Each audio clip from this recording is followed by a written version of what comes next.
अच्छा।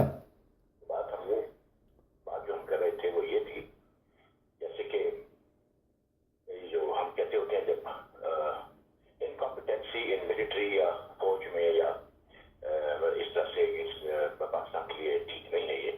तो मैं एक जगह सुन रहा था, जब चिश्ती कह रहा था, उसकी मैं एक मिसाल देता हूँ आपको।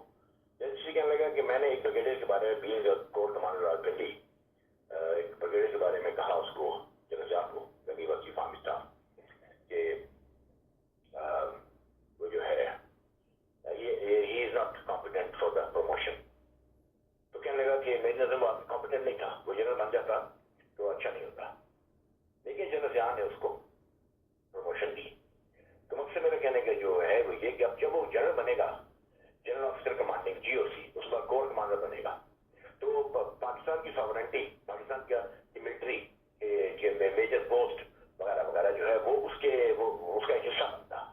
तो एक नाअहल इस तरह से तरक्की करके जब जनरल बनेगा तो पाकिस्तान की सलामती जो है किस तरह से जो है उसकी यकीनी बनाया जा सकता है जब ऐसे लोगों के हाथों में उनकी कमान हो, फौज की कमान हो।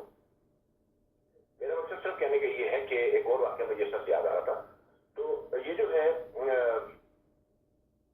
ये जो हम पाकिस्तान मिलिट्री के हवाले से बात करते हैं, उन्होंने मेरे माफ की बात तो वो बहुत इंपॉर्टेंट थी, मैं भी जल्दी जल्दी फिर दोबारा करूंगा। तो मकसद मेरा कहने का ये है कि ये हम इस हवाले से कहते हैं कि जी लोग कहते हैं पाकिस्तान की मिलिट्री के ऊपर कोई एतराज, या वो हम पाकिस्तान मिलिट्री पर एतराज नहीं करते। जैसे मैंने आपको बताया कि पहले भी बता चुका हूँ कि जनरल खालिद शमी वहीं जो चेयरमैन ऑफ कमेटी था, ब्रिगेडियर, तो इसकी मुलाकात हुई पाकिस्तान से निकलते हुए, तब मैंने उसको कहा था कि तुम्हारी जनरल उस वक्त 1999 की, हाँ याद आ गया मुझे, 1999 जो करगिल हुआ था, करगिल के ऊपर इन्होंने बहुत बुरी तरह शिकस्त खाई थी। तो अब इस तरह के जब ब्रिगेडियर्स या ऑफिसर जब जनरल बनेंगे तो उसका एक ये भी तरीकाकार, ये भी एक आपको बता देता हूँ कि जैसे कि उससे बताया कि एक किसी और जनरल ने बताया, उसने कहा कि कनो मार पड़ी, हाँ बोलते जाओ बोलते जाओ। बदतरीन मार पड़ी पाकिस्तान को करगिल में। उसकी वजह ये थी कि जो वहां पे करगिल में जो जो ऑफिसर था, कमांडिंग ऑफिसर था या जो इंचार्ज ऑफिसर था, जो भी होगा, उसकी असेसमेंट गलत थी रिगार्डिंग पाकिस्तान इंडियन आर्मी का जो रिटेलिएशन था उसके हवाले से उसकी असेसमेंट गलत थी। अब एक ऐसा आदमी करगिल पे एक अहम पोस्ट पे क्यों तैनात किया गया, डिप्लॉय किया गया, कि जिसको असेसमेंट ही नहीं थी कि इंडिया के रिटेलिएशन का ग्राफ की इंटेंसिटी क्या होगी। यानी नकारा और इनक्रेडिबल आदमी, इनकॉम्पिटेंट आदमी वहां पर लगाया गया। तो नुकसान किसका हुआ? पाकिस्तान का हुआ। तो ये मतलब नहीं है कि फौजी जो है फरिश्ते हैं, सब फौजी खराब नहीं है, जनरल भी खराब नहीं होंगे, सब जनरल भी जनरल भी खराब नहीं होंगे, लेकिन उनमें कॉम्पिटेंट कम है। जो हम लोग बात करते होते हैं, वाज़ेह किया करें बात कि वहां पे उसके बाद में इन्होंने क्लियर किया, और ये उसने मुशर्रफ ने भी क्लियर किया, उस जनरल ने बताया कि जी हमारा जो वहाँ ऑफिसर था जो कमांड में था उसकी असेसमेंट नहीं थी कि जो रिटेलिएशन आएगी भारत से इतनी भारी तादाद में आएगी कि पलटनों की पलटनें उड़ जाएंगी पाकिस्तान की, लाखों मतलब बेशुमार शहीद होंगे लोग, सैकड़ों की तादाद में, हजारों से शरीक होंगे, शहीद होंगे फौजी, बहुत बड़ा नुकसान हुआ था करगिल में। तो ये बहुत जरूरी बात है, जैसे जिस तरह से बात करते हैं कि लोग जो है हमारे मुल्क में, चाहे वो जनरल जिया हो या दूसरे हो, डिसऑनेस्ट होते हैं। वो कहते हैं डिसऑनेस्ट फैसले किया करता था, वो बेईमान और मुनाफिक लोग थे। और इसके बीच में हाँ एक और बात, जैसे कि जब आप मैरिट का शादी रखते तो ये होता है। उसने कहा कि मैंने जनरल नजीर मलिक, जनरल अकबर, जनरल कौन कौन से जनरलों के नाम उसने लिए कि मैंने उनके नाम जो है लिखे, तो प्राइम मिनिस्टर को भेजे कि भाई ये है सीनियरिटी साहब से बनती है, तो आप इनमें से चीफ ऑफ स्टाफ चुन ले। तो जनरल जिया का तो नाम ही नहीं था उस लिफाफे में, उस सील लिफाफे में, और भुट्टो ने उसको लेकर आया, क्योंकि वो जब भी मिलता था भुट्टो से अपनी टोपी जो है वो जमीन पर रखता था, फौज की टोपी को जमीन पर रख के बैठता था। तो ये जो है इस तरह से उन्होंने जो है उसने इनकॉम्पिटेंट बंदा चुना। इस तरह मुशर्रफ की बात थी नहीं, तो नवाज शरीफ उसको लेके आए, क्योंकि वो शक्ल से अपने आप को एज अ फूल और इनोसेंट और व्हाटएवर।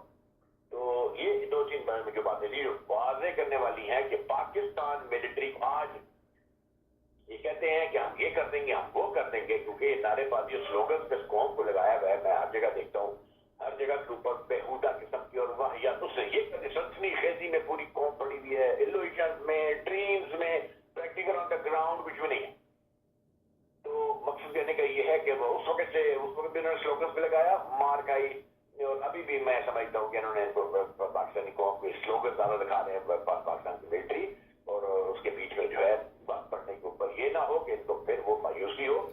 तो बहरहाल हमें इसलिए पे यकीन नहीं है, और हमें समझते हैं कि जहाँ एक और दूसरी बात मैं कहता हूँ कि मैंने और हमने हमेशा वो बातें पहले की हैं जो बाद में लोग करते हैं। उसमें उस बंदे ने वही बात की कि ज्ञानी जैसा कोई जनरल था जिसके साए में जो 2 दफा एक्सटेंशन उसको मिली, 2-4 दफा एक्सटेंशन लेके पहले आई, सही करा, फिर ये हुआ, एक्सटेंशन लेके कटारा बहुत बड़ी पोस्ट पे जो कि डिजर्व नहीं करता था वो, और जरदारी की बदमाश, गुंडा, लज्जर, बोझ, जानिया, बदकार, गनाकार, औरतें, शराबन, ये औरतें और मर्द जो हैं वो वहां पर खोई खेलते रहे, नंगे नाचते रहे, परवेज अशरफ जैसे टके के आदमी को प्राइम मिनिस्टर बनाते रहे, किसी को क्या करते रहे, गिलानी घर को खाता रहा, ये उसकी और गद्दारी खाता रहा। और आदमी जैसे हम हमेशा कहते हैं कि रंडियों को, दानियाओं को, शराबनों को, औरतों को वहां पर मोटर केटें दी जाती रही और उनको यहाँ पर प्रोटोकॉल देते रहे पुलिस के।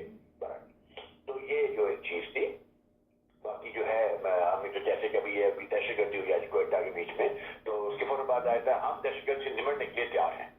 वो बंदे मर जाते हैं, ये बयान देते रह जाते हैं क्या निमटने के लिए तैयार हैं। वो आते हैं सड़क के ऊपर, आते हैं 10 बंदे मारते हैं चले जाते हैं, वो आते हैं बाजार के ऊपर 200 बंदा मारते हैं चले जाते हैं, वो आते हैं पुलिस अकेडमी हमला करते मारते हैं चले, ये बयान देते रहते हैं और उसके बाद फिर मसरूफ हो जाते हैं। कोई किसी किस्म का इनका जो है आपस में इंटरेक्शन नहीं है, इनके आपस में कोऑर्डिनेशन नहीं होती इनके एजेंसियों की और इन चीजों की।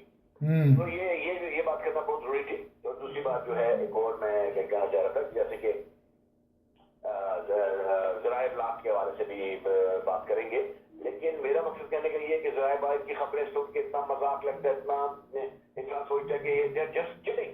पाकिस्तान के जो जितने भी चैनल की खबरें सुन के इंसान जो है उसको मजाक लगता है, ये they are just kidding with people ना। तो बहरहाल जैसे कि हाँ, साथियों पे एक बात बहुत जरूरी बोलनी है, हमने कर दिया, वो ये है पाकिस्तान में अच्छे साथियों का तबका है जो कि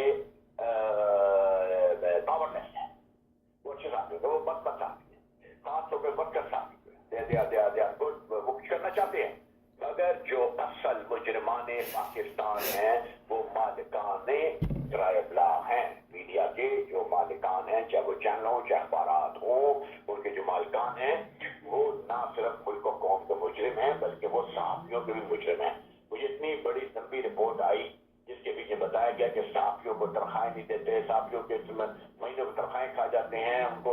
जैसे उसने मिसाल दी कि एक सहाफ़ी को जंग अखबार ने क्या निकाल दिया, वो अपने कहीं गया, उसने भेजी तो उसको 40,000 की तनख्वाह मिलती थी, तो उसने कहा जी मैं मेरे बकाए जाते, तो उसको कहते हैं 30,000 से तनख्वाह थी तो 10,000 हम तुझे उधार देते रहे हैं, ये अब इसमें से जो है हिसाब बराबर होगा। ये इस तरह की बहुत बेशुमार बातें, इनकी कोई सुनता नहीं है, वेज बोर्ड के ऊपर अमल नहीं होता, और उन लोगों को अपॉइंटमेंट लेटर तक भी देते हैं और कहते हैं हाँ तुझे रख लिया है, तुझे खुद भी खा और साढ़े आपसे लेके आ। बिल्कुल तो मकसद कहने का ये है कि जो साफत का जो जनाजा निकला भी है, मैं बादशाह सवाल में कहना चाहता हूँ कि हमने जब भी हमें मौका मिलेगा हम साथियों को जो रियल साथी हैं मालिकान की वो सख्ती लेकर आएंगे। आज हमारे खिलाफ मालिकान है, साथी नहीं है, बेशुमार साथियों में छापना चाहता है, बेशुमार साथियों से रब्ता करते हैं, वो एकदम करना चाहते हैं, मगर हमें ऊपर से एक वो उसको निकाल देते हैं या उनको इजाजत देते हैं कि भाई आपने खबरें नहीं छापनी है और अपनी मर्जी की और इस तरह की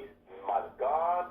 ये मैं बादशाह सवाल में दोहराता हूँ, मीडिया के जो मालिकान हैं वो मुजरिमाने पाकिस्तान हैं, जिनको वो कितनी ही बड़ी ताकत के क्यों ना हो, तो कितनी बड़ी ताकत क्यों ना, हम लोग उन लोगों को नहीं छोड़ेंगे और उन लोगों को जो है उनकी चैनल बंद करेंगे और उन लोगों को लटकाएंगे, उनके जराइम जो है साफ्टी जराइम क्राइम जो है ये जर्नलिस्टिक क्राइम्स के ऊपर और जो उनकी जो है डिसऑनेस्टी के ऊपर और जो उन्होंने गद्दारी की है पाकिस्तान के साथ उसके ऊपर उनको सलाह मिलेंगे, उनके चैनल बंद होंगे, चाहे वो कितनी ताकत के आदमी क्यों ना हो।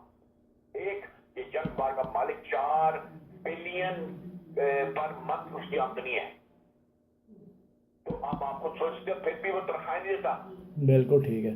میر جاوید رحمان جیسے لوگ تنخواہیں دیتے ہیں، ان کے ساتھ بھی روتے ہیں. یہ سب کچھ میں ابھی تو سے نہیں بول رہا. بالکل بالکل معلوم ہے. میرے پاس ریکارڈ کے اوپر ہے. بالکل ٹھیک ہے. پھر صرف کہنے کا یہ ہے. جی بولیں. ٹھیک ہے، میں کہوں ٹائم بھی کم ہے، پھر اس کے بعد بات کریں گے. ابھی کوئی شارٹ بات کرنی ہے بتا دو، کوئی میسیج ہے تو دے دو جلدی سے. نہیں بس کوئی خاص میسیج نہیں ہے، باقی ہم ڈیٹیل میں انشاءاللہ بات کریں گے. آپ نے کچھ کہہ رہے تو بتا دیں. نہیں بس ٹھیک ہے، کوئی میرے ہے کبھی ذہن میں باتیں ہیں، پر مزید جو ہے اگلی شوٹ میں بات کریں گے. ٹھیک ہے جی. اوکے. All the best. ہاں okay okay okay catch you later. All the best. Okay.